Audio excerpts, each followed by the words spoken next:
Thank you. Smile naman dyan. Yan guys.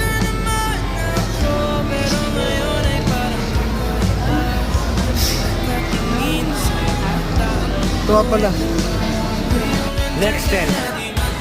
Ang bangong gas na kinuha ko, itong cucumber. Ano siya, no? Water-based siya? Water-based. Kasi pag oil-based, saan naman siya nilalagay? Pag oil-based?